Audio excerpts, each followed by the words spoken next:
We are live for the AEW Revolution 2021 review here of the Squared Circle Psychobabble. My name is Michael Valenti. Joining me is Ralph Valenti. Ralph, there's good, there's bad, and there's ugly with this show, and we're going to talk about it all, Ralph. So what are your initial thoughts of AEW Revolution? You pretty much summed it up. There was some good. There was a little bit of bad. There was certainly a lot of ugly to go around. I think that the show was long. It really felt like a roller coaster because there was so many ups and downs with everything that was going on in the ring and different segments and things like that. I guess as we go through each match, we can kind of dive into each section and kind of let everybody know what we're thinking. I think overall, I came away from this pay-per-view in all honesty feeling kind of underwhelmed with everything. I think this was a really hyped up pay-per-view because a lot of the matches, a lot of the storylines, a lot of the talk revolving who this mystery person was going to be that was going to be revealed not only in the ladder match, but whoever this mystery person was that was going to be signing with AEW for multiple years. Right. There was a lot of intriguing things and a lot of intriguing storylines going into this. Ultimately, I felt like it underwhelmed, in my opinion.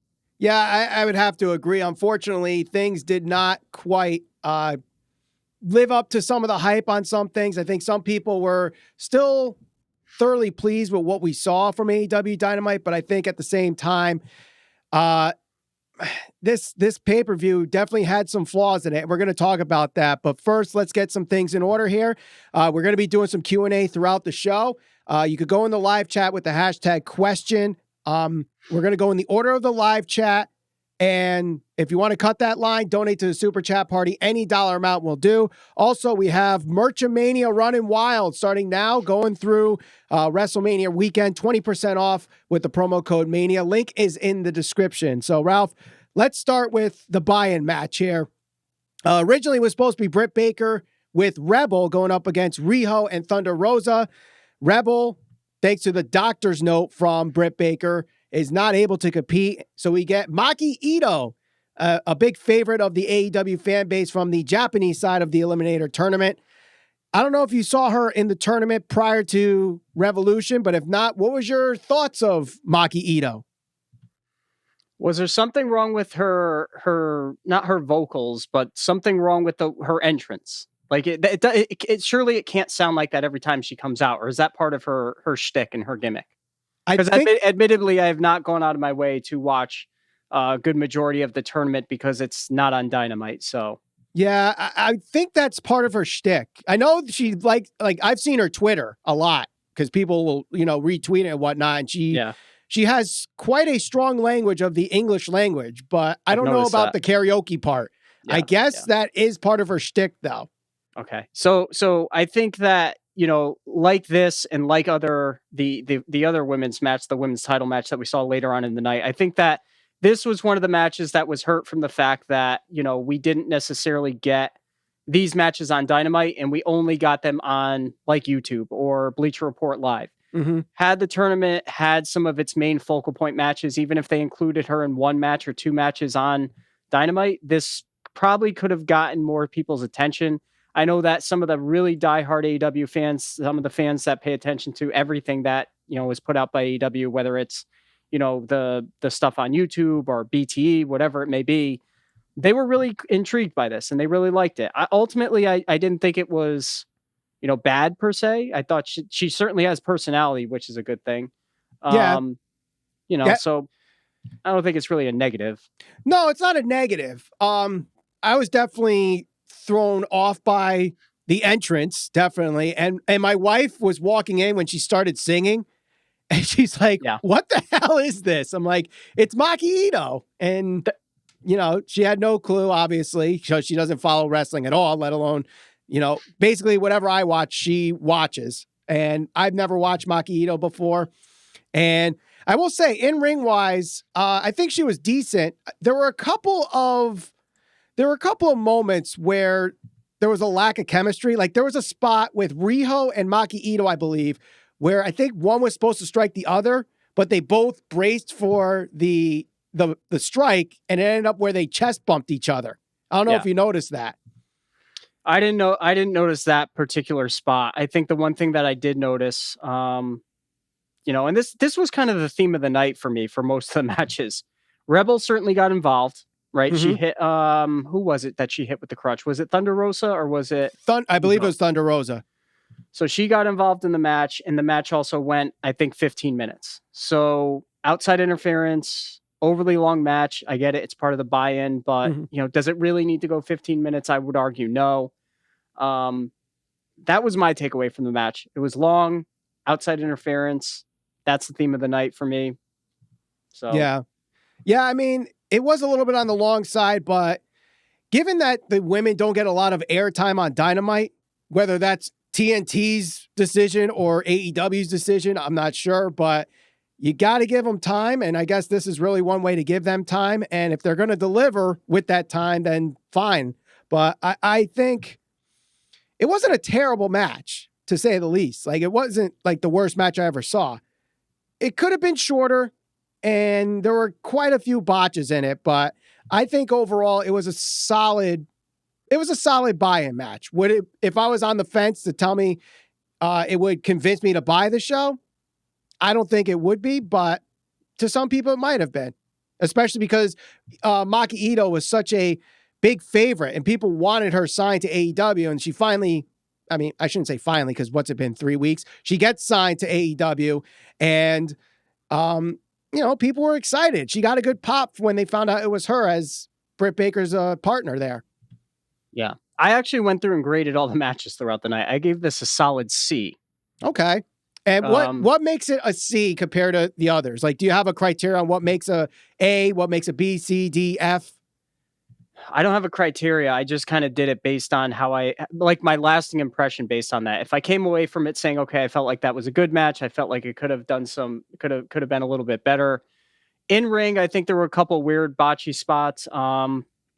Honestly, I just felt like it was really long. And I know that you're mentioning, okay, well, we want to give the women time. And yes, they should give the women the time, but they shouldn't give the women the time at the expense of making the women's division look bad. And I didn't think it did a disservice for the women's division, but it certainly didn't do them any favors. Right. So it's way too long. No need for it to be a 15-minute match, just for the sake of being a long match. Yeah, exactly. I mean, the show itself was what? Almost over 4 hours? 4.5 total? hours, I think it was. Pretty close. That's counting the buy-in, I think. So, but let's get into the main show itself. The AEW Tag Team Championship match, the Young Bucks versus MJF and Chris Jericho.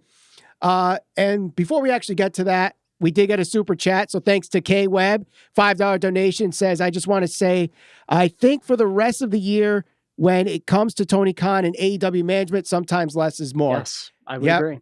Yep, I agree there. But let's talk about the Young Bucks retaining the AEW tag team titles against the team of Chris Jericho and MJF. I thought this was a really solid opening match, in my opinion. I love how it opened up with Nick Jackson and Matt Jackson actually, throwing them down and punching them the way it should have happened on Wednesday, where, I know you heavily criticized the promo, and I thought the promo was decent, but obviously the criticism was you shouldn't be cutting a promo in that situation. You should be just going after them and kicking their ass. I will say Nick Jackson's punches in that were kind of slow, where Matt Jackson actually sold like he's pissed off. So I thought that was a great way to start this match. Yeah, they definitely started out hot in this match. I think they got a little bit of work on the outside of the ring. There were definitely a couple spots where, they were working more aggressive than they normally would. And that's good, because that's the type of emotion that you wanted to see from the Young Bucks. And that's why I was critical of their promo on Dynamite, because I felt like if somebody did what Jericho and MJF did to your father, and you had the type of relationship with your father like the Bucks were kind of expressing, your first instinct wouldn't be to go out to the ring and cut a promo. It would be go out there and kick their ass. And as you guys can see, there's a special guest here in the background. Can you see him? He's making his first appearance in a couple of weeks. You got to point the other way. He's in the opening of there he is. Yeah, there you go. The Young Bucks pose. The infamous cat, Mr. Kitten, is here, guys. So for those that keep asking where he's been, Ralph hasn't been burying him. He's here. He just decides, he's like Brock Lesnar. He just decides whenever he shows up. Yeah, exactly. But anyway, yeah, so the Young Bucks certainly showed some emotion in this match. Again, the common theme that I'm going to keep talking about, Wardlow getting involved in the match. Now, granted, it didn't necessarily play into the outcome of the match, but again, now here we go. 2 matches back to back. Outside interference didn't hurt the match. That's exactly what Wardlow should be doing, as the heel, sidekick to MJF. I thought this was a really solid match. I thought this was one of the better matches of the night. So I thought it was good. Yeah, I thought it was a very solid match. I love the tag team offense the Young Bucks provided. I don't think it was really too out there where you're like, oh my God, they're violating tag team rules and all this, stupid things that people criticize AEW tag team matches for. I didn't see too much of that. I will say there was one spot that it was awesome, but I also didn't like it at the same time. And that was the super kicks. Not the super kicks, the Canadian Destroyer. MJF sold the hell out of that Canadian Destroyer and kicked out. If I'm MJF and I sell that Canadian Destroyer like I did, I'm not kicking out. That should have been the finish of the match right there. That was a hell of a great sell by MJF and a hell of a Canadian Destroyer by, I believe that was Nick Jackson. Yeah, no, there were definitely some good spots. And you know what? For the people that are going to be critical of the style that the Young Bucks work, I'm sure you can go through this match and find spots that you didn't necessarily even like or agree with. And much like, again, common themes throughout the night, in a Young Bucks match, you're going to get a lot of super kicks. So that's just something we have to accept. I think the unfortunate thing is, for me, one of the things that I felt like I came out of this entire pay-per-view with is, a lot of the guys are working very similar styles and nobody's trying to do anything to set themselves apart. Mm-hmm. If I went through and counted the amount of super kicks, let's just say you're including the Bucks match, all the matches throughout the night, there had to at least be, without even exaggerating, 30 plus super kicks last night. If I went through and counted each individual super kick, there had to be over 30. Maybe I didn't keep track. I do know there was a lot of interference, but I have that tracked. Believe me, I have the outside interference tracked. Okay, we'll go down to that at the end, but we did get a couple super chats here. So $5 donation from Harold Romero, also $2 donation from Zero the Hero. He says RV's cat to NWA Power confirmed into the fire with a couple of fire emojis. So, yep, NWA is coming back. So. What was your grade on this match? I thought it was, like I said, I thought it was a very good opening match. If I were to guess, I didn't write down grades like you did, but I'd probably give it a solid B to open up the show. I did give it a B. Yeah. All right. So again, thank you guys for joining us right now on the Squared Circle Psychobabble. Michael Valenti joining Ralph Valenti here. Merchamania going on through April 12th. Link in the description to get 20% off. Promo code MANIA. Link is in the description. We got the t-shirts behind me. You can see the hoodie Ralph's wearing. That's part of it. We also have a mug that, of course, I forgot to bring down with me. We have ratings 1849. Watch wrestling every day. A lot of cool stuff there, so check that out. Let's get some questions in here, Ralph, shall we? Quick questions here. And again, we're going in the order of the live chat. So here's the first question. If AEW wants to turn the main event match that Kenny Omega cut a promo and said, I sabotaged the explosion because he didn't want to blow himself up and said, I'm smarter than you. We're going to talk about that. We're going to get into that a little bit more in depth, but they better have a storyline reason why the ending was the way it was, I think. But any quick comment before we move on? No. I mean, we'll get into it at the end of the review, but right. Am I the only one that realized this, or did Jim Ross sound hoarse? Jim Ross brought it up. He already said that his voice was not there last night, but he did work through it. I've been in those situations where, whether on radio or doing commentary, that your voice is gone, and you try to fight it out. And JR did, so I can't criticize him for his weakened voice last night. He did a good job with what he was limited to last night. He did, yeah. I mean, I was initially nervous when he first came out, and he after the first initial open, I thought he sounded fine. Yeah. Next question: do you believe AEW needs to stop catering to the smart marks and just try to create compelling wrestling television? I'm worried it will eventually bite them in the ass. That's actually a good point. AEW right now has, they have a very strong niche audience right now, male 18 to 49, maybe even go 25 to 54. They don't really tap into those other demographics. So compelling television is definitely going to help touch into those other audiences. We saw what happened, WWE doing some things out of the norm with the whole Miz thing, and NXT finally bringing storylines in, and it's helped not just in their main audience, but spread out in separate demographics. So I would agree. They do need to focus on the storylines than just catering to smart marks, as the comment said there. Yeah, and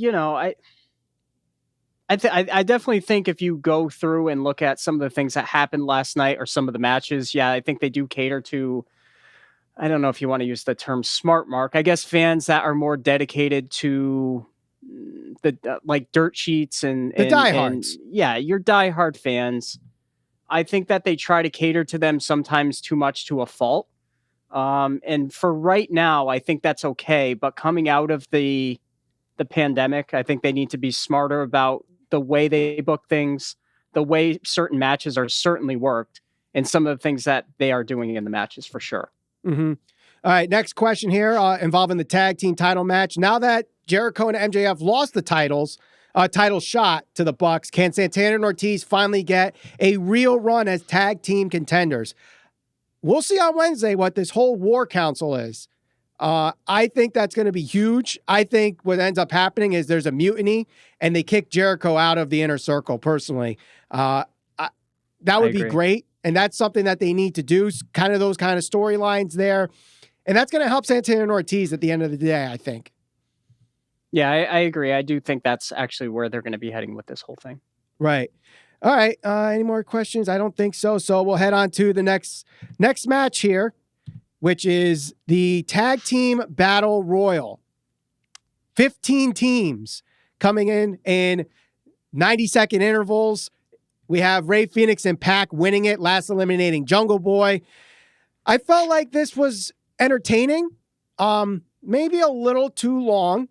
I think they could have dumbed it down to maybe 10 teams and still got the job done, because I felt like 5 of those teams really served no purpose. Obviously, QT Marshall throwing himself out after he eliminated the Gun Club, and Dustin Rhodes, getting mad at him. So I think let's talk about that really quick. Does that make any type of sense? Because here's the note I wrote down. So QT Marshall essentially eliminates 2 members of the Nightmare family, correct? Correct. Because he wants to win the match. Only to get into an argument with Dustin and eliminate himself and not win the match. Because he doesn't care about the Nightmare family anymore. He's in it for himself, and he wants to win championships. And if Dustin's going to be like, hey, why are you throwing out our own guys? QT Marshall's in it to win it. Dustin wants to win, but he still wants to play nice. And it's like a Royal Rumble. Every man for himself. So if you're not going to focus on our team winning, then screw you. I'm out of this. That's basically that's how I interpret it as. Okay, well, we don't need to spend a half hour debating that back and forth, but I digress. All right. Well, there were a couple things that I did notice. Obviously, Bear Country, I thought they looked good in this match. I think John Silver and Alex Reynolds looked pretty decent in this match. Evil Uno taking the worst Hurricanrana from Marco Stunt I've ever seen. It's like, oh shit, I'm supposed to go to the corner, but he actually pushes Marco Stunt off, then runs. Like, it was so bad. Comical. But, I mean, Jungle Boy looked awesome, though. Jungle Boy looked awesome, especially at the end. Rey Fenix really needs to figure out how to slow himself down, because if he doesn't, he's going to end up in the concourse the way he does his tope suicidas. He just freaking flies miles upon miles away from the ring. Thank God the barricade was there, because if it wasn't, I don't know how far he would go. Yeah. No, I thought this match had its moments. I think that when we got to the final 4, I think that's when things really started to pick up. I think they certainly could have cut down on the amount of teams that were in this. This match went 27 minutes, so it was one of the longer matches. I think that certain parts of it were intriguing and captivating and had some cool spots.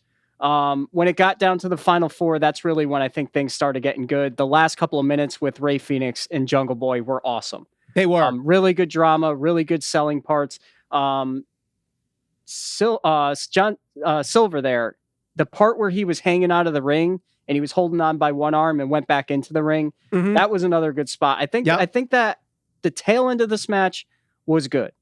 The middle of it was clunky. The beginning of it was kind of, I was just trying to determine if this was going to be either good or go south and just kind of be just a complete disaster. But again, outside interference, Jack Evans is getting involved. Who else? The Bunny's involved multiple times. You'd already talked the spot with Marco Stunt. So now we've got the 3 opening matches, including the match from the buy-in. Every single one of them so far had outside interference. Mm-hmm. Like, to that person's point who said, okay, well, are they trying to book for Smart Mark fans? I don't think they're trying to book for Smart Mark fans, but they're trying too hard to get everybody involved with all the matches. Sometimes less is more. Right. And when it came to this, you already have X amount of people in the ring. Do we really need to see Marco Stunt involved? Does the Bunny really need to get involved? Jack Evans, this is only one of the 2 matches he got involved with. Is it really necessary? I'd argue no. I'd argue that you can still do everything you wanted to do and accomplish what you wanted to accomplish without including all those people getting involved. Right.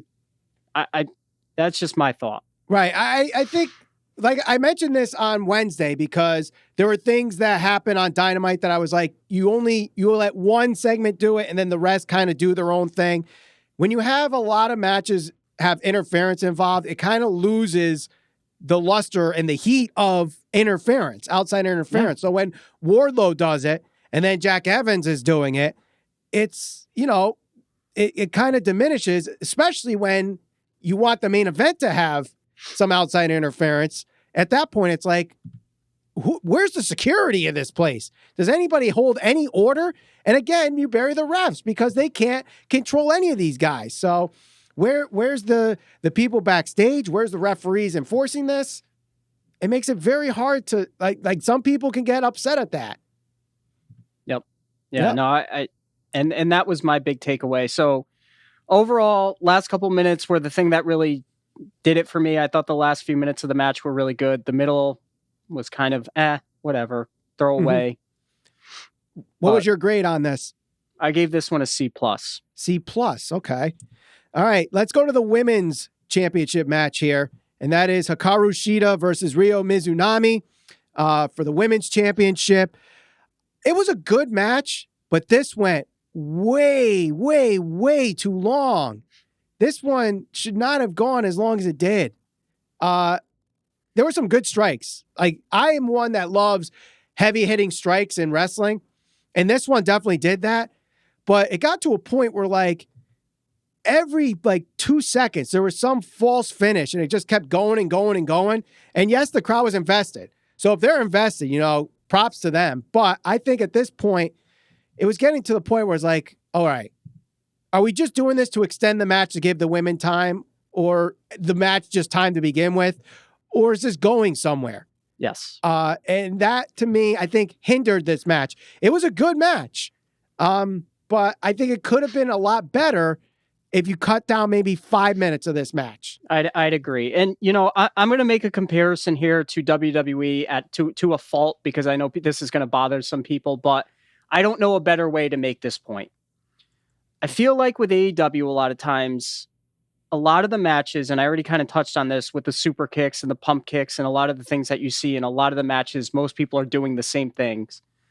A lot of the matches follow the same formula. High spot, high spot, high spot, kick out, kick out, kick out, kick out. Longer matches will get better ratings and the fans will be more invested.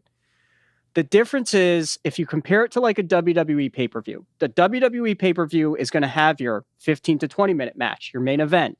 You're going to have your Daniel Bryan undercard match where it's going to be 12 to 15 minutes. Mm-hmm. And it's going to have some big spots with submissions and drama and false finishes and things like that.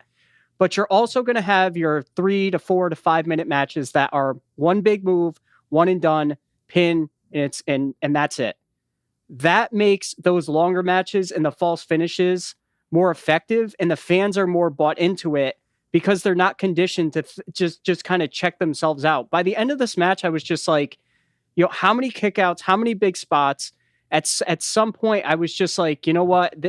This just isn't doing it. Like, they're doing big spots for the sake of doing big spots because they feel like they have to do it to please the fans, I think. Mm-hmm. Sometimes less is more, man. You know, Right. Pick your spots, get your 3 big spots in. This is a championship match. Nobody's saying that it has to be 5 minutes, but they went 15 minutes. It could have gone 10. Wait, it only went 15 minutes? That's what I have. 15 minutes. It felt like it went an eternity with all the kickouts. Like by the end of this match, it's like, dude, like there's no reason that all these matches have to be 15 plus minute matches. Like you can have a good 8-minute match. Sheeta could get her moves in. Rio could get her moves in, and they can go home and the fans can be happy. Right. I don't understand why all these have to be these long Odyssey matches and there's all these false finishes. Pick and choose your spots, man. It's one thing where if you look down the card and, you know, you have a couple matches that go past 20 minutes, 30 minutes, but, you know, it's like every match other than one match went more than 15 minutes. Yeah. And I mean, I understand it's a pay-per-view. You want people to have their money's worth. So that's why you want to have these long matches, but that doesn't ensure quality. Yes, exactly. That's the point I was just about to make. It's quantity. It's quality over quantity. Like you said, you can have a good 8-minute match and have a really bad 25-minute match. You know, there's nothing wrong with having a good short match. Like WrestleMania 33, for example. And I don't want to play the AEW versus WWE game here, but WrestleMania 33 was a long-ass show. The main event was Roman Reigns and The Undertaker. That match went 20 minutes, and it was terrible. Yep. The best match of the night was 5 minutes. Goldberg versus Brock Lesnar. The match itself was shorter than their entrances. So that goes to show you, like, you can have a good match in much shorter time. Like, quality over quantity is what I say. And listen, it was a decent match. Like I said, it was a decent match. If you trim out 5 minutes, it would have been probably the match of the night, I think.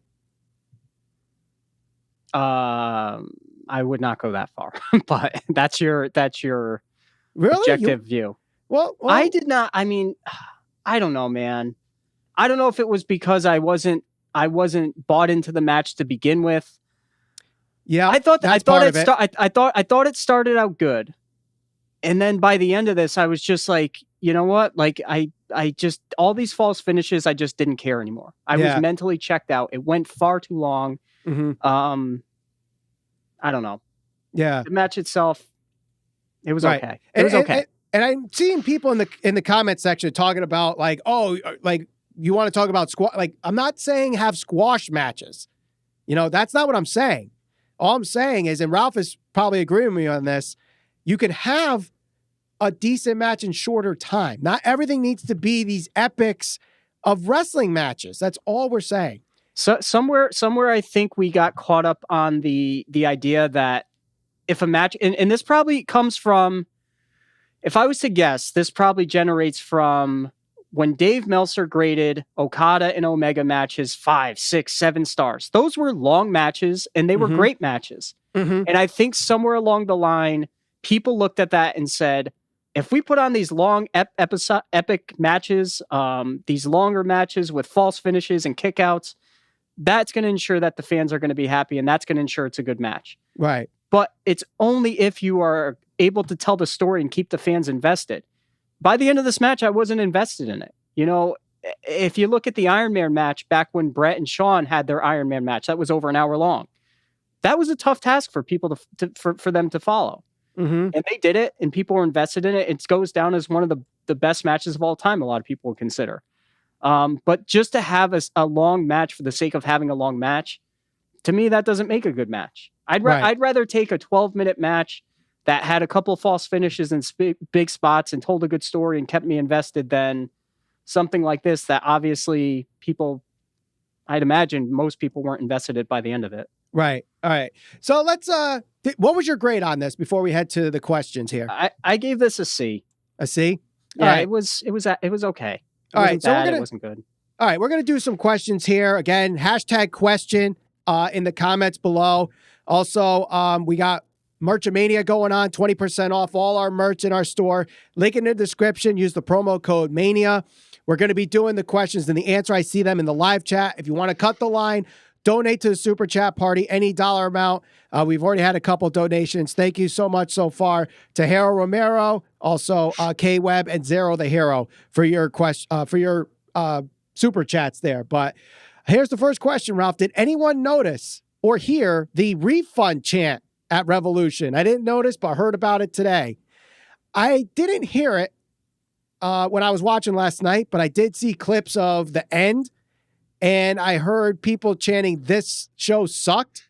And I did hear people talking about the refund chant. I don't know if you heard it, Ralph. I did not hear that. No. Yeah. I mean, it's, thinking from AEW, their fans would never think would hijack a show, but they were not fans of how the show ended. And I guess some people, maybe they were WWE trolls that were there just to boo the show, regardless of if it was good or not. So I'm going to take it with a grain of salt. It's their opinion. If they thought the show sucked, it sucked for them. I'm not going to change their ways. But next question. Have you guys seen the live in arena videos? That is the first time I heard boos and refund chants. So, yep, like I said, I saw some of those videos, especially with the end. Yeah. Do you guys think Christian Cage will be Kenny Omega's challenger at Double or Nothing? I don't think so. I'm going to talk about I'm going to talk about where they go with this later on in the show when we get to the end, but I do not think it's going to be Christian. Let's see next. What's with Maki Ito screaming surprise MF? We can't say what MF means, but I guess that's just her thing. She likes to scream. She likes to flip people off. That's just her thing. So where was FTR? Good question. Yeah. Unless they were winning the thing, they probably didn't want him in it. And seeing that they had Phoenix and Pac win, FTR wasn't winning. So maybe better off protecting them by not having them in it to begin with. Will Sammy join with Jericho to take on the rest of MJF's version of the Inner Circle? I could get into that. The return of the sex gods. Book it, Tony. Let's see. Next question. A lot of people about the everyone kicks out. It has nothing to do. God. It has nothing to do with kickouts. It has nothing to do with false finishes. It has everything to do with going excessively long for absolutely no reason, and the tail end of that match being almost dreadful. Mm-hmm. Overly long does not make for a good match. Right, exactly. All right, let's head to the next match here. It is the tag team match, Miro and Kip Sabian versus Orange Cassidy and Chuck Taylor. So this starts off in the back where Miro and Kip Sabian attack Orange Cassidy and Chuck Taylor. Orange Cassidy is slammed onto a case. Chuck Taylor's dragged out after getting thrown through a glass window. Miro starts the match, or Chuck Taylor starts the match, and basically for the whole thing, Miro dominates. There's a point in this match where Orange Cassidy comes back, gets the hot tag, play kicks Miro. You called it, Ralph. It did happen. I knew the exact spot, exactly what it was going to look like. I envisioned it in my head. And it went exactly word for word how it was going to be in your head. Yes. I said it yesterday, did I not? Yes, you did. Yes, you did. But at the end, I believe it was Chuck Taylor that got pushed into Penelope Ford, eventually leading to, are they calling, is the move now called Game Over? I know it was the Accolade in WWE. Are we calling it now Game Over? But either way, it was a win for Miro, Kip Sabian. I thought for the most part, Miro did look dominant in this match, as he should have been. And hopefully this is the start of a long streak of Miro showing his dominance in AEW, because he really needs it at this point. He does. He needs to get away from Kip. They need to utilize him correctly. Look, there's either one of two scenarios with Miro. He is a guy that was underutilized and has a lot of talent that can be a major player in AEW, or he is the guy that was protected in WWE and only capable of going out there and doing what he was capable of doing in WWE.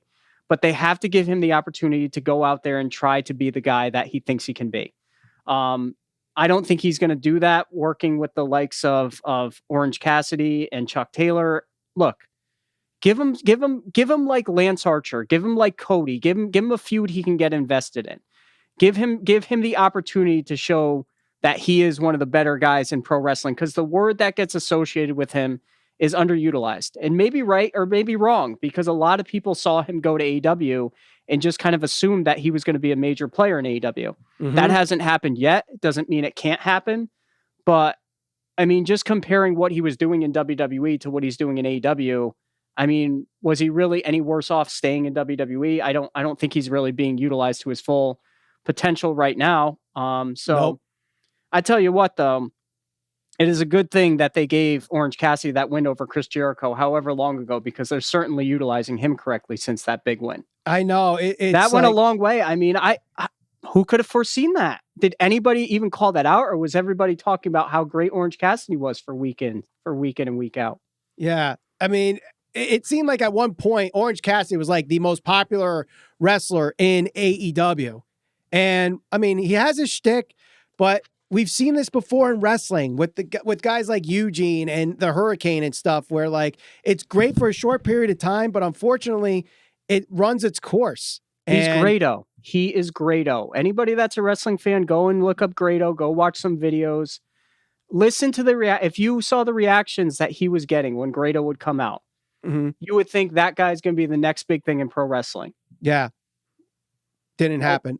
And remember where you heard it first. It was me who said that. Right.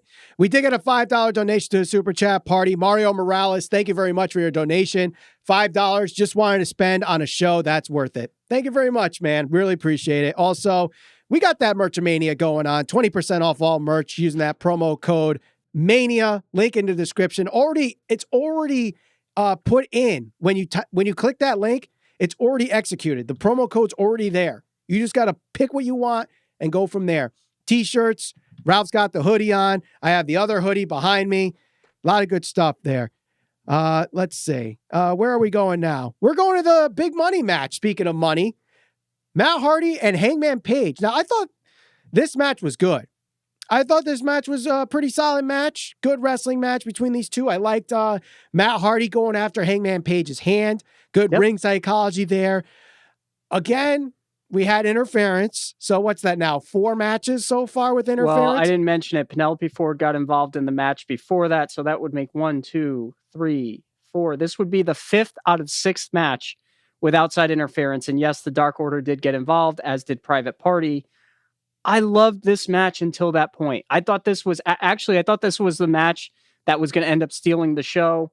They got about 15 minutes, it looks like, by my count. And this was a really good match until, again, the ending they muddied the waters. They didn't have to do it. I knew the Dark Order was going to get involved. But like we talked about that yesterday.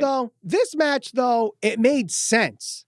Because it did, but it doesn't make sense when you're doing it in every match. That's the problem. Right. No, I agree with that. But this match, if you're going to have outside interference in any match on this card last night, it was this one, because the story isn't really Matt Hardy and Hangman Page. Like, they do have their story, but the story is with Hangman Page and the Dark Order and Private Party and Matt Hardy, that they just merged. Excuse me. They merged the two storylines together for this one big money match. And we get the culmination of Hangman Page finally acknowledging the Dark Order as friends, I guess, with that hugging out. And I thought that was a good moment, and the crowd popped for it. So that was very good. And excuse me, I'd like to see where this goes starting on Wednesday. I don't think Hangman's going to officially join the Dark Order, but he'll acknowledge them as like, hey, if they got my back, I got their back. Yeah, I don't know if he's necessarily going to join the Dark Order, but I guess we'll kind of see where this goes. But I thought this match was good. I liked the way they worked it. I liked the way that Matt Hardy was focusing on the hand and the arm. It made sense. It was logical, and the end was just. I just wish they didn't go that route, because I know that to some fans that's the ending you wanted. I don't think they needed to go that route, and I think that this was going to be the match that a lot of people look to, that kind of, I don't want to say stole the show, but surprised a lot of people. Yeah, I totally agree. Let's see if we can get some questions in here. And again, we're going in the order that we see in the live chat. To make it easier for me to see your question, use the hashtag question in the live chat.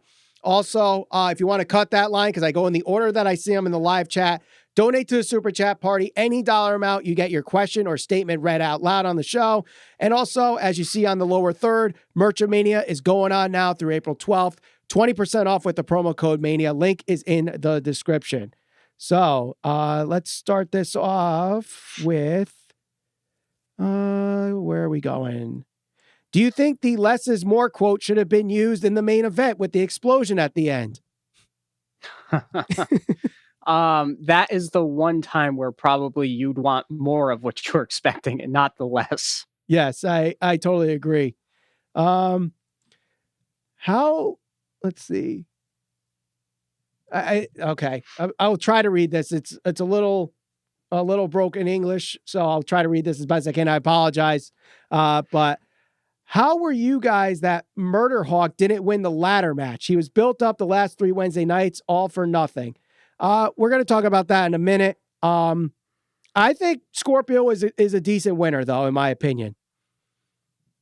Yeah, I'd agree. Yep. Let's see. What's the next question we got here? What do we got? I think that's all the questions we got right now. Do you think of the ROH? What do you think of the ROH booking style for AEW? I don't know if that means that they want to book it like Ring of Honor and AEW, or they think our Ring of Honor books. I'm not quite sure how that question looks. So maybe clarify what you mean by that. I apologize, but what's Kenny Omega's next feud for the title? Good question. We'll let that bake for a while because when we talk about the main event, we'll let that go. Which was worse, the explosions or the Shockmaster? I'm not going to lie. The first thing I thought of when I saw it was the Shockmaster, because I really think this is going to go down as one of the major letdowns in pro wrestling history. Yeah. I mean, that was a pretty big dud. It was. It really was. Someone said you guys should watch the press conference of Tony Khan. He explains everything about the explosions at the end. Laughed my ass off. I mean, I've heard some of the comments that were said from both Moxley and Tony Khan. And again, we're going to talk about that. How did you like the commentators? I tell you who I did not like last night. Tony Schiavone was bad. Really? Yes. Oh man. And we're going to get into this with the next match here, but every time a heel was getting beaten up by somebody, he would say like, yeah, get him, hit him again. It's like, okay, well, you're there to provide the commentary, and I get it. You're supposed to be rooting against the heel. Yeah, but every match. Well, yeah, there's babyface commentators and there's heel commentators. There's nothing wrong with that. That happened in the Attitude Era all the time. Okay, Jim Ross, make yourself famous with Jeff Hardy and The Undertaker. Here was his biggest mistake last night. Tony Schiavone last night when Ethan Page debuted. Do you remember his quote? I do not. Refresh my memory. Okay. His quote was this: "Would you look at that?" That's how he put him over. When Ethan Page made his debut last night, that was literally what he said. Would you look at that? Yeah, that's the best you can do for a guy debuting. Well, if you don't know who Ethan Page is, that's the best you could do. I would argue that I don't know if Tony Schiavone knew who he was. That's what I'm saying. Tony Schiavone might not know who Ethan Page was heading into that.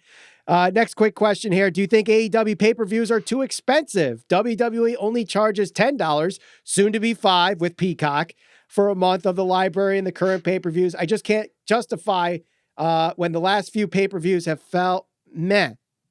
I mean, the whole thing is like, it's a weird study. And I believe Brandon Thurston of WrestleNomics did this study. And if you don't follow that guy on Twitter, do. The guy is, he knows the financial side of wrestling and he knows the ratings. I think he probably analyzes the ratings the best on social media.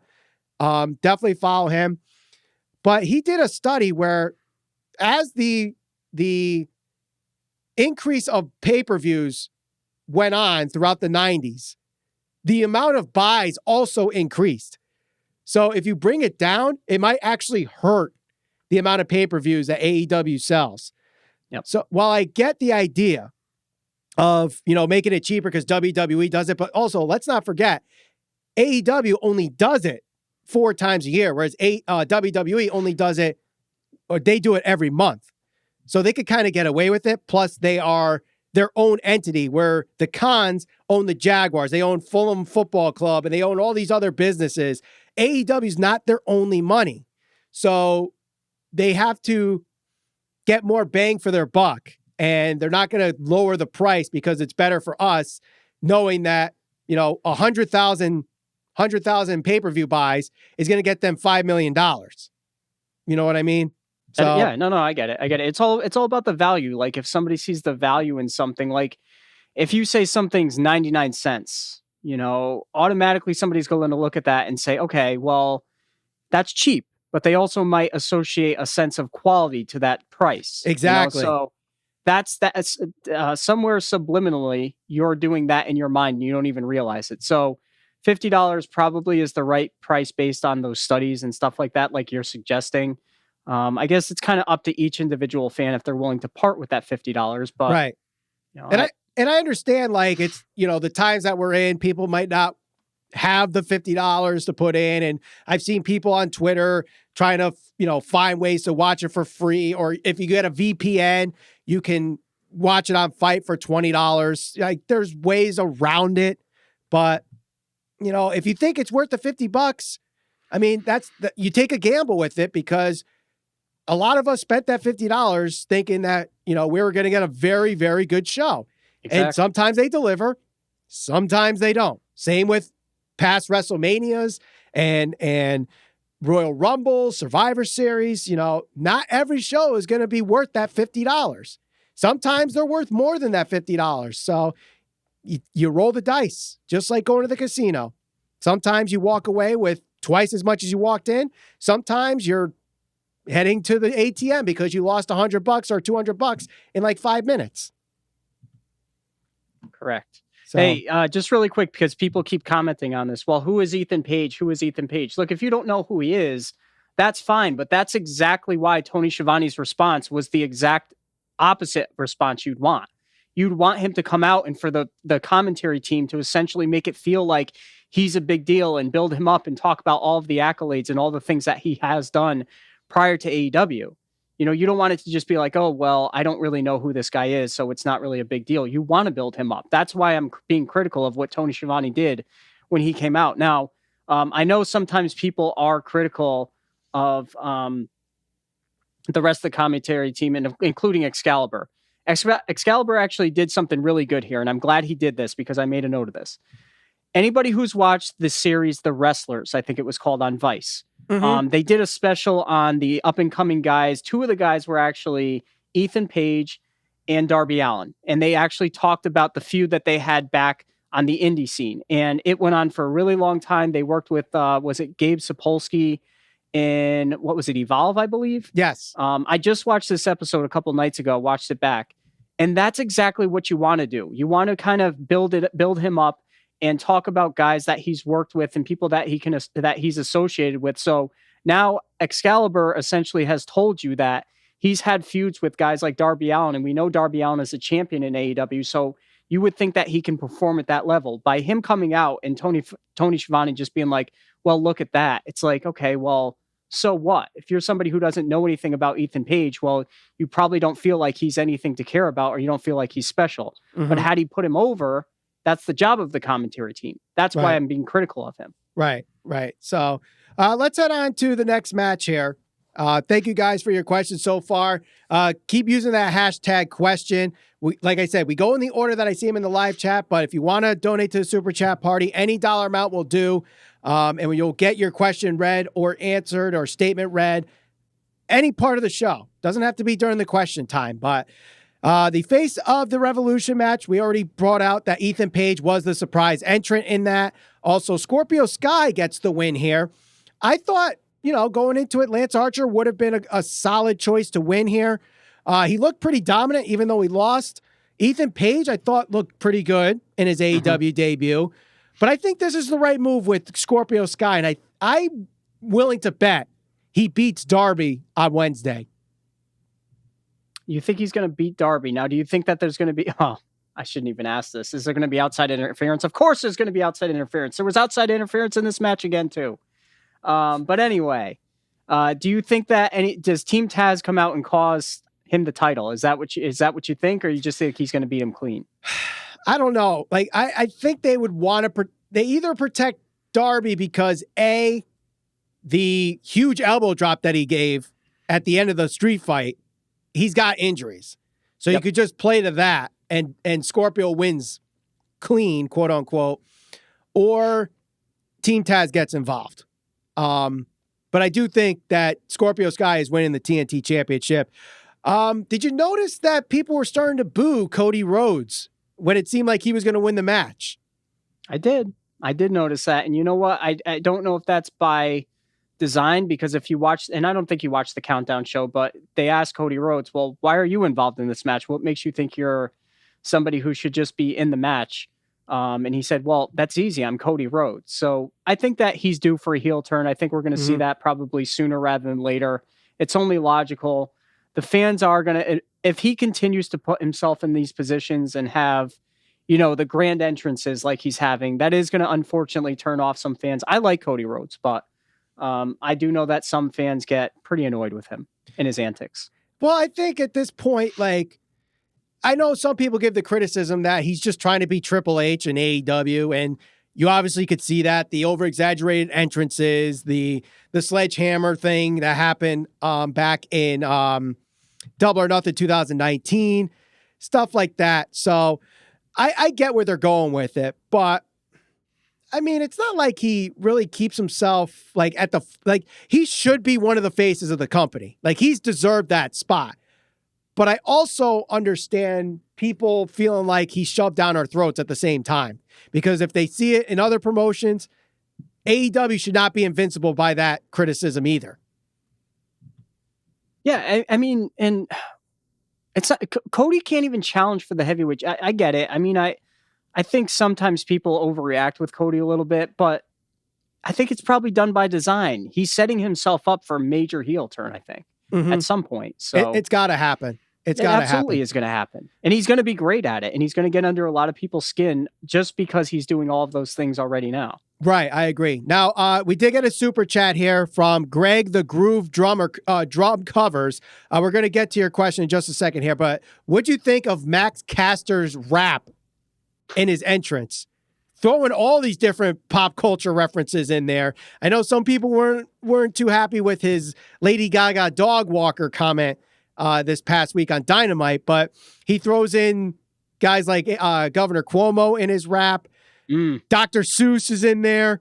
He definitely toes the line with these rappers, and I got to admit, I kind of like that he toes the line. Like, you don't see that in wrestling anymore, that people are, we try to get heat, but not to the level that Max Caster's trying to do, where he's touching on pop culture references to get that heat, and some like controversial pop culture references. He's going to get a pop out of his comment in Florida about Cuomo, because if anybody who pays attention to politics, DeSantis, I think that's his name, right? DeSantis and Cuomo have gone at each other through this whole freaking pandemic. So, yeah, it's just I thought it was fine. I thought it was entertaining, and you know what?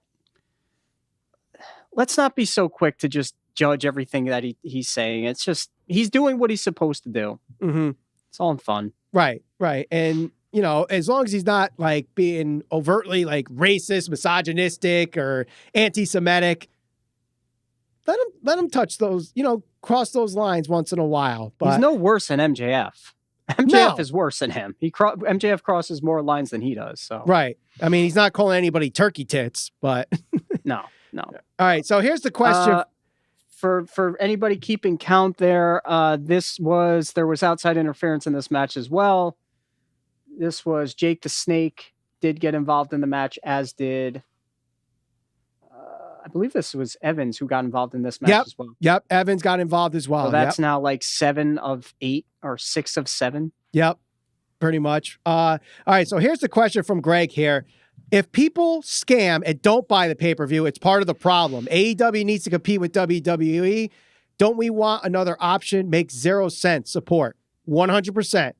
You know, if you want to support the company that you want to compete with WWE, buy the pay-per-view. Do not go on these watch wrestling websites or try to, do these dumbass workarounds or watch on YouTube the next day. It sucks that it's $50, but if you guys think it's the greatest thing or it's better than WWE,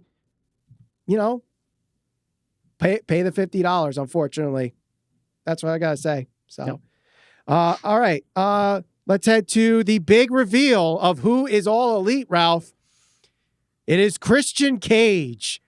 Now, this got some feedback on social media. I've seen quite a few GIFs of this. Some were excited. Some were meh. Some were pissed. I know I've seen in the comments already and the live chat, some saying that it is the fans' fault that this happened. Some are blaming Tony Khan. Some are blaming a Shall we combination. divulge? Divulge, Ralph, because I believe heel Ralph is about to kick in. I'm not going to be heel here. I'm just going to tell the truth. And if that upsets people, I guess you can say I'm being the heel. I don't know. All right. So the big reveal, everybody's looking forward to this. Now, we've heard all the terms thrown around. Hall of Famer, huge star. Here's what happened at the end of the day. All this talk, all the back and forth, all the anticipation led up to Christian Cage. Is Christian Cage a Hall of Famer to you, Michael? Yes.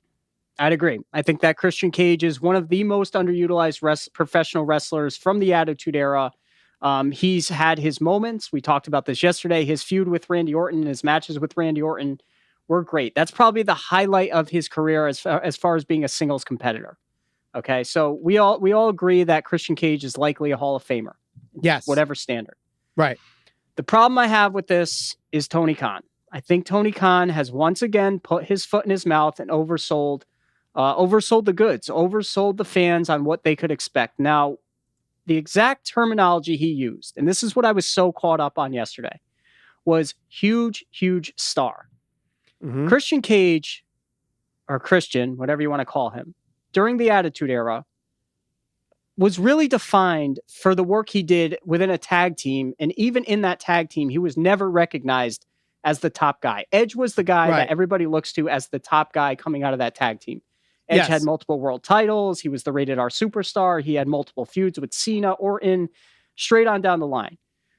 Christian, he really didn't.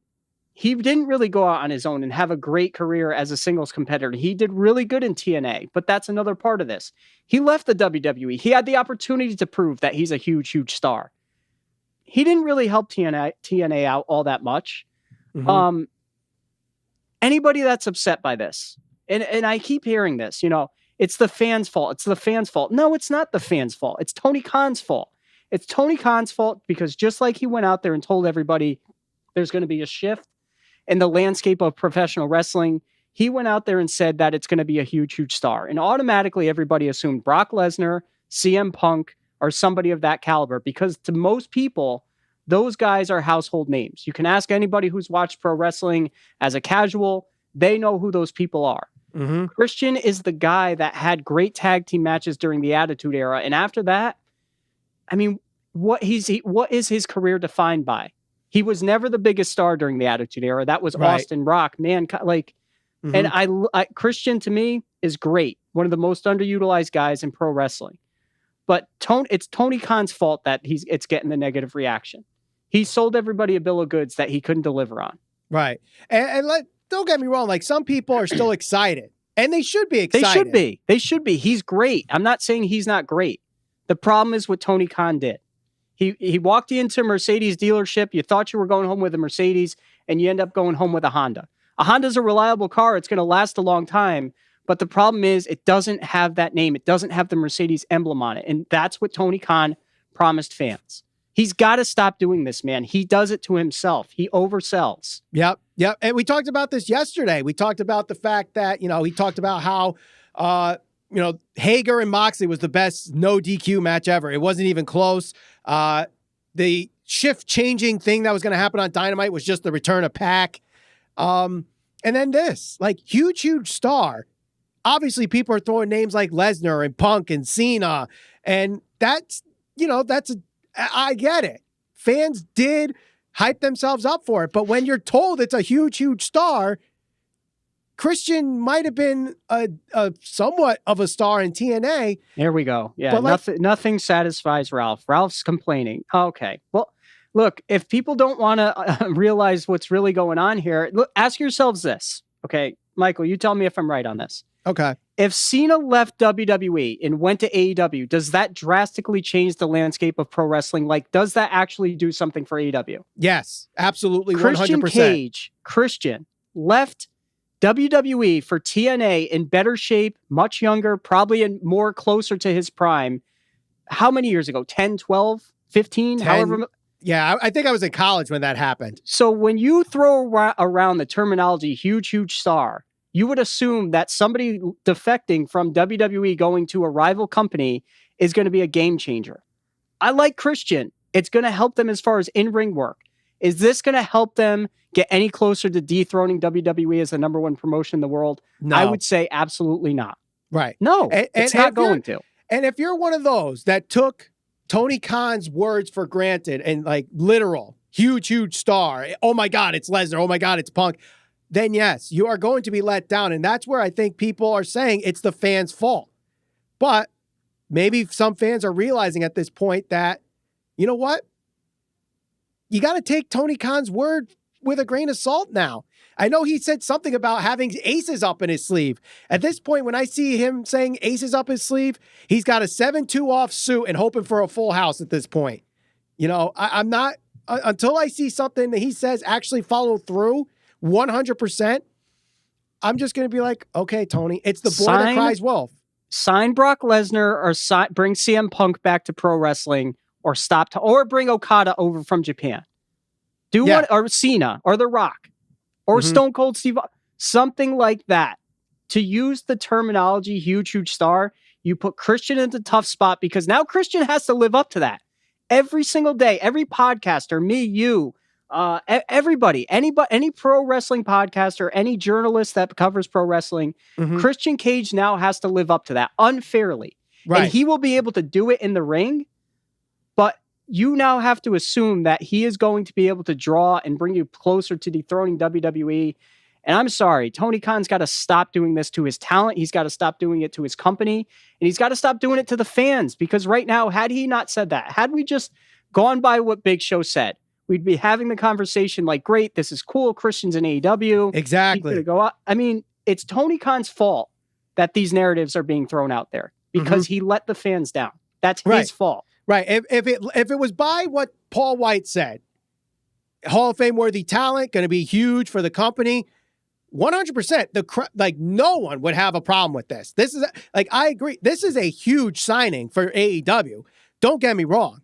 I've even seen people in the comment section and on Twitter saying that the Big Show and Christian should have flip-flopped. Like Christian should have debuted on Wednesday and the Big Show should have been the one that was teased for last night.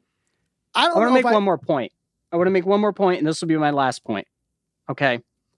You're a huge star, right? The big guy, the big name that you're debuting, multiple years, everything that Tony Khan said about him, right? Go down the list of the matches. 15 minutes, 20 minutes, 27 minutes, 18 minutes, blah, blah, blah. How long did your huge star get? 30 seconds. How much mic time did you give to your huge star? How much time did you get to have a confrontation between him and set up the first angle that your huge star is going to work? So now you've presented him as, to your fans, he's a huge star. You've told them that. You want them to buy into that. He's such a big star that you give him 5 minutes, walk out, sign the contract, walk him back. No mic time, no confrontation, nothing. If you can't give your huge star the amount of time to go out there and show that he's worthy of more than 5 minutes, why should I care about him? When everybody gets 20 minutes on this pay-per-view, except for Miro and Kip and whoever else, why should I care about Christian? Here's the thing I'll say. It's already happened. Christian came out, wasn't that on a pay-per-view when he showed up and did that promo? When he debuted in TNA? That was it. That's what I'm saying. I've seen that. I've seen it before, and I've seen it when he was more in his prime. Yeah. Like, yeah. And like people are already making the comparisons that AEW is just TNA 20 years later. And maybe that's what they were trying to avoid. So they just had him sign the contract, walk out, show his new t-shirt, which looks pretty cool, by the way. Not going to lie. The Big Show shirt and also Christian's shirt look awesome. If I'm going to buy some t-shirts, maybe replace the ones that are behind me so I could wear them and promote them. You know, don't forget 20% off promo code Mania. I just need that. Listen, they need to do one more thing. I got to see Tyson. I'll redeem myself for everybody that's crapping all over me in the comment section. I could see it. I get it. Bring in Tyson Tomko. Let me see Christian and Tom. Tyson Tomko. Come on, man. Everybody's talking about it. Christian was great in TNA. I never said he wasn't. I like Christian. Christian's one of my favorite wrestlers. Blame Tony Khan. He's the one that overhyped the situation. Don't get mad at me for telling you guys the truth about this. Bring in Tomko. I'll be happy with the whole situation. Right. All right. So there were a couple super chats here while we went on this debate on Christian. Lee Jones with the £5, €5, whatever that currency is. I'm sorry. I'm going to get it one day. I'm going to do some research before we go live next time to figure out what it is.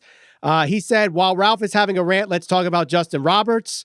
I don't know exactly what about Justin Roberts, but and there was also a $2 donation from Christian Bullard. He said, now I can't find what he said, but it was something along the lines of, Christian's here, Ralph saying, no one have fun. I think was something along those lines, but it's not that we're saying don't have fun. We're just saying, like, what do you want me to say? Tony Khan overhyped it. And listen, maybe Christian becomes, the big star, the huge star that Tony Khan sees in him, and we'll be proven wrong, and we'll admit it if it happens. But right now, at this moment, there's a lot of people that question it, and I think rightfully so at this point. Notice the one thing that we did not say. We did not bring up his age, because if he can go, he should be able to wrestle. Exactly. That's the other silly narrative that's starting to rear its ugly head again. Oh, he's old. He's from WWE. Guys, pay attention to pro wrestling. Guys go from company to company back and forth their entire careers. Mm-hmm. Who cares? Right. Let's do a quick question before we head on to the next match here, because it's going to deal with age. So let's talk about this. With AEW now getting Ethan Page and Christian, what kind of stories would you like them to see? Or what would you like to see from both of them? You already talked about Tyson Tomko, but what feuds? Yeah. I was being sarcastic. I know. Christian, what match would I like to see with Christian? Hangman, that would be good. Christian and Hangman would be good. Christian MJF wouldn't be bad. Ethan Page, from what I saw last night, I bet you they're probably going to do something with him and Scorpio Sky down the line. That's where I think that, and I think that would be a really good match, honestly. As far as Christian, like Cody and Christian. Did they ever wrestle singles when Cody was in WWE, or was Christian already retired? Man, I'm sure they did. They had to at some point. Well, yeah, because Cody was there from what, 2000? He was in not Evolution. He was in Legacy. Right. So that was late 2000 aughts. So So maybe they did. I'm just drawing a blank. Sammy Guevara with Christian would probably be a good one. A lot of people throwing that name out there. Sammy Guevara would be great. Christian Cage and Brian Cage in a steel cage. Book it, Tony. Book it. Speaking of Brian Cage, that brings us to our next match here. Sting and Darby Allin, Ricky Starks and Brian Cage in a cinematic street fight. I thought this was the match of the night. This was so much fun to watch. And listen, the cinematic matches, I know some people don't like them, but if they're more like this, I would not be against this being done full time. This was so well executed. And Sting looked good. Darby looked like a daredevil. Ricky Starks, Brian Cage.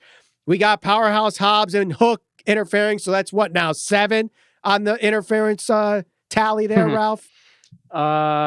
I get 1, 2, 3, 4, 5, 6, 7, 8. That would be 7 of 8 matches where there was outside interference, yes. Yeah. But if it was going to happen in a match, you'd imagine a street fight where there's no rules. Of course it's going to happen. Right. What'd you think of Sting? I don't think he didn't look too bad. And even in the it was a cinematic match, but while there was editing involved, I felt like it was done in one take and they just cut through the different cameras, kind of like what we saw in the parking lot brawl. It didn't really look like there were retakes that were edited in. It looked really smooth. And that's definitely a plus in this cinematic match, in my opinion. And this is, look, I mean, for all of the things sometimes that people are critical of AEW for, their cinematic stuff, even going back to like their promos and their things like when guys would debut, like I think back to like Wardlow and Pac, some of the video packages they put together for them. That stuff is top notch, man. That stuff's not cheap. And what they put together last night for this match, a cinematic match to me is either really good or it's really bad. And this was really, really freaking good. This was awesome. This was by far my most favorite thing of the night. Sting, I honestly think that Sting at some parts in the match probably had a stunt double, and that's fine. I don't care. Because you really thought he used a stunt double? Yeah. Yeah. Wasn't there one spot where he did like a Canadian Destroyer or something at the end of the match? I don't think Sting really did that. I don't know. I'd have to rewatch it. I don't think I saw that spot. I'm sure people will tell me in the live chat, but all that matters is the perception. All that matters is what you leave with, like your lasting impression. And I think the overwhelming majority of fans walked away from this saying that was awesome. Everything from the introduction to, them walking out with the guys with the Darby and Sting masks and the music and everything. I thought this was great. My favorite spot, two favorite spots, Cage walking up the stairs with the vertical suplex stance with Darby up. And the spot where Darby got thrown through the window and the thing just like collapsed on him. Yep. Awesome. Just awesome stuff. This was great. Someone right said up there alongside the Boneyard match. That was this was very well done. It just goes to show you though, the what if. What if we got Sting and Taker in a cinematic match like this, knowing that the Boneyard match was awesome and this match was awesome. If you put those two together, holy crap, it would be amazing. Well, how old are the Rock and Roll? How old are they? They're never say never. They're in the same age bracket as Undertaker and Sting. I think they're older than Taker, but younger than Sting. But I have to double check. But yeah, they're definitely in there because they were wrestling in the 80s and 70s, so they're definitely up there in age as well. Someone brought up in the live chat that Darby directed 90% of this match. If he did, props to him, not just as a wrestler, but if he means like directing as a filmmaker too, props to him in filmmaking. Yep. Like this looked awesome from like as a guy that works in television and has like an idea of how to like editing and the cameras and whatnot. It looks so good. And you brought this up a little bit. One of the best touches of this match was the music. I love that little subtle music going into it because it kept like the vibe going. Even though the commentary was talking over it, I thought like it just added to it. And that's why I say if they did more of this, like in the future in pro wrestling, I would totally buy into that. And I know some people might be like, oh, it's more entertainment than it is sport, but you go see action movies, don't you? If you're entertained, what are you complaining about? It's 2021. They got to try something different with pro wrestling. Literally, the one downside of the Attitude Era is that everything got done. Like, what else can you possibly do other than literally what didn't actually happen last night, but blow the freaking ring up to get people to pay attention? Right. Like, what are you going to do? They got to try something different. So I definitely don't fault them for doing this, nor do I fault the WWE or even TNA, Impact for that matter. Yeah. Trying something different. If it works, it works. I thought this was great. What'd you think of Taz on commentary? Specifically Taz. I don't know if they should have had commentary. I think it would have been more effective if they just had it be the match itself. Really? Yeah. I don't know. It would have had I don't know. I kind of like the commentary added to it. Like maybe without it, the music would be a little bit better. I'll admit, but so we'll go with that. But $5 donation from the Super Chat party from Christina Valenti. I wonder who that is. She goes, Michael, it is a pound, you uncultured swine. I'm using your bank account, by the way. Thanks, honey. Love you too. So what was your grade on this cinematic street fight? This was a freaking A. I thought it was an A+. It was awesome. It really was awesome. But shall we go to the main event, Ralph? Please, because my wife is hungry and she just texted me from the other room saying she ordered pizza. So, all right.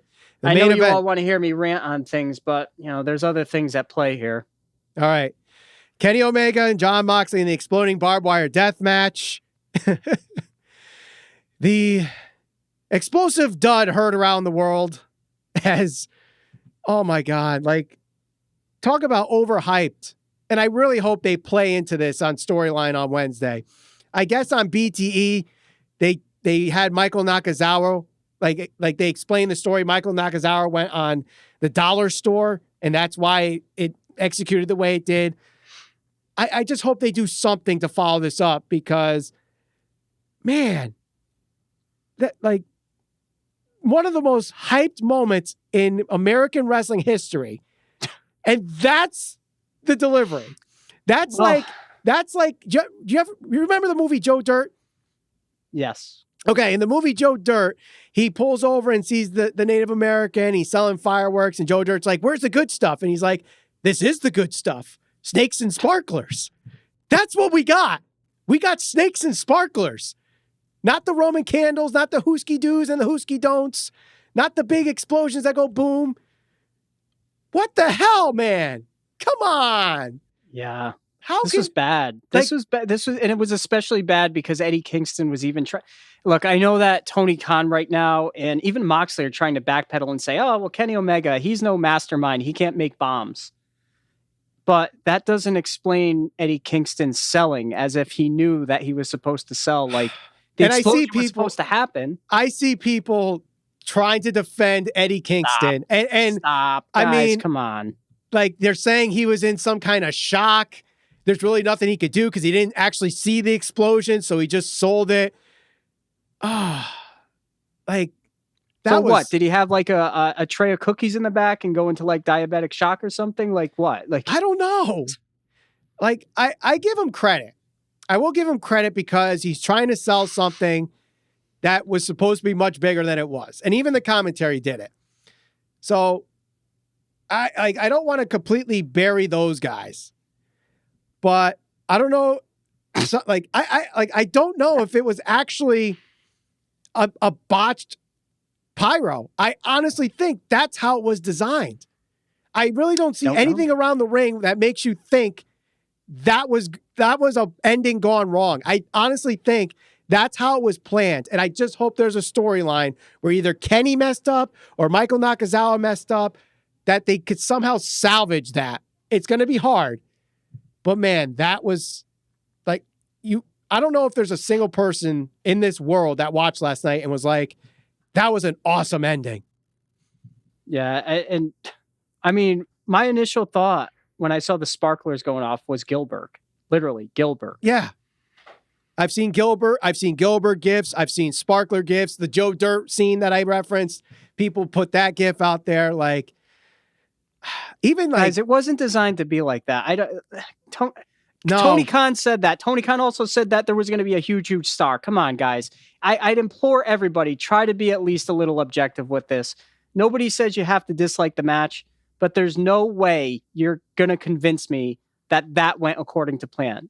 That is so visually embarrassing.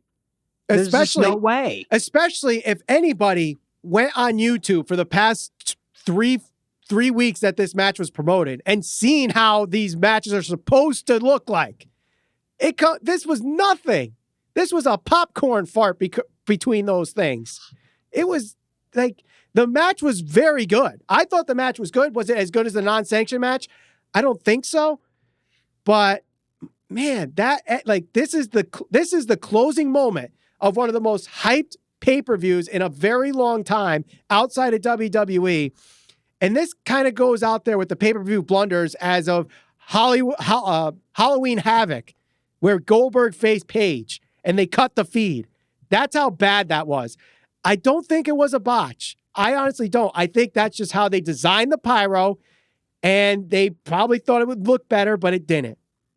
And just kind of predicting what was supposed to happen or what's going to happen. We know Moxley's having a child, and he's probably going to go away for a little bit. Right. Even the promo he cut after kind of suggested that, and before the match too.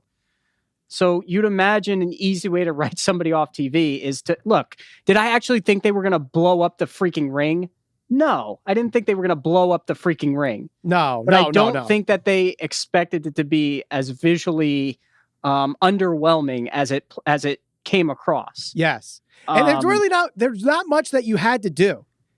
If you do, like, for example, you do like the big pyro, like you see was it Ray Phoenix or Pentagon? His pyro when he came out, Pentagon's pyro when he came out in the Face of Revolution ladder match. If you do that around the ring and then do like how the ring collapsed when you have Big Show getting suplexed by Big Show or by Brock Lesnar, that's all you had to do. And it would have sold the hell out of it. Now, Kingston, I think, plays an integral part in this because I believe this was to set up a face turn for him, and B, set him up to be the next challenger for Omega. That would be interesting. Eddie deserves a face push to me. Especially after last night, he deserves something for trying to sell the hell out of that. Yeah, I think he really didn't know what to do. And you know what? I saw a couple pictures of what it was actually supposed to look like, and it looked much better than that. But yeah, I don't know, man. I feel like if they couldn't deliver on what they said they were going to do with the ring exploding and make it visually kind of pleasing to most people, then they should have just not gone with that stipulation. I mean, look where we're at now. And that it goes to look at like Paul Heyman, for example, back when ECW first started, he knew they couldn't keep up with WWE, the pyro, the grand entrances, the Titantron when they had such a small budget. So he said, rather than doing something carny and gimmicky, we're just not going to have that stuff. We'll just be ECW. We're going to have music. We're going to have great matches. We're going to have the brick background, but we're not going to do what we're doing now. Right. I think our feed just dropped. Yeah, I think it's going to come back in a second. So I apologize. I don't know what's going on with Comcast and their internet. I'm going to be talking to them tomorrow. This is freaking ridiculous that this keeps happening. But I don't know. All right, here we go. Sorry again for the horrible disconnections that we keep getting. The internet, for some reason, has been effing up on us the last couple of days. Comcast is definitely getting a really angry letter here. But before the internet drops another time here, Ralph, any final thoughts on this match? What was your grade on the actual match itself? The match itself, I did give a B. I thought the match was good until the ending, which was unfortunate. Yeah, unfortunately, Comcast probably doesn't like our commentary of this freaking match, but I thought the match was very, very good, but I think the ending just kind of ruined it for me, unfortunately. And YouTube probably disagrees with us, and that's why we're getting these sudden drops all of a sudden. So I apologize for that. Someone's saying go with Spectrum. We don't get Spectrum here. It's literally Comcast is the only person we could get. It sucks. AEW's messing with the Wi-Fi, probably. Tony Khan's hearing us, and he's like, I don't like your criticism, and he's hijacking our internet. The connection botch is worse than the explosion. Somebody tipped him off that I was ranting about the matches. Kenny Omega, which, mind you, add it to the list. There was outside interference in that match too, which makes like 8 of 9 on the night. Yep. Also, Kenny Omega must have installed your internet. Yep. AEW's mad. I haven't watched WWE since 2001, besides a few NXTs. All right. So we see on Wednesday. I think, like I said, Kingston's going to be the one that goes after Omega next. I just don't know how they're going to book it. Like, is Kingston going to be off for a while to sell these injuries or what?